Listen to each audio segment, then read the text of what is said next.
আমার টাকা আমার ভাইরা গ্রামে এত সুন্দর একটা বাড়ি করেছে। যাক, টাকাগুলো নষ্ট করেনি তাহলে।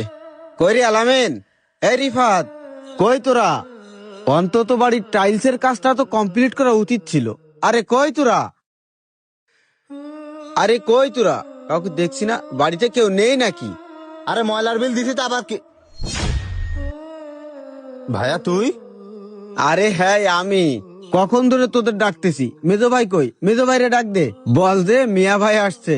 মেজো ভাইয়া তো বোনের বিয়ের জন্য ভিতরে আলাপ করতেছে। আরে তা কি হয়েছে? বল দে মিয়া ভাই আসছে, ডাক দে না। ভাইয়া ভাইয়া এই এত ডাকুস কেন? কি হয়েছে? কি হ্যাঁ, কি সমস্যা? কি কথা বলছিস দেখোস না? আরে ভাই, ভালো আছিস তুই? ভাই আরে দাঁড়াও না, দেখো না কথা বলতাছি। না না, দেখেন আমার বোন কিন্তু একটাই। আমি চাই আমার বোনের বিয়েটা ধুমধাম করে হোক।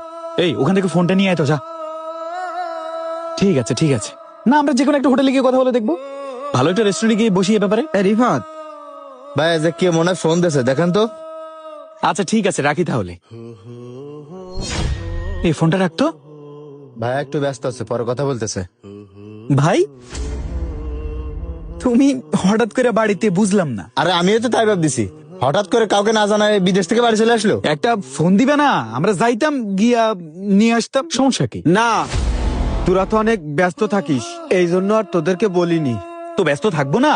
এখনো কোনো কাজ সমাধান করতে পারছি? এই যে দেখো, একটা টাইলস এখনো লাগাইছি, তার উপর বোনের বিয়ের কথাবার্তা চলতেছে, আর তুমি হুট করে চলে আসলা। একটা ফোন দিবে না? আসলে আমি ভাবলাম যে তোদেরকে না জানিয়ে একটা সারপ্রাইজ দিব, কিন্তু বাড়িতে আসার পরে আমি নিজেই সারপ্রাইজ হয়ে গেছি। সারপ্রাইজ? তোমার কেউ বলছে সারপ্রাইজ দিতে? হ্যাঁ, তোমার উচিত ছিল একটা ফোন দেওয়া। হুট করে আসা বলতেছো সারপ্রাইজ দিছো। বাড়ির এখনো সব কাজ বাকি, এখন সিলান মারছি, রং টং কিছু ধরছি। হ্যাঁ তুমি দেখো তো। তো যাই হোক, না জানি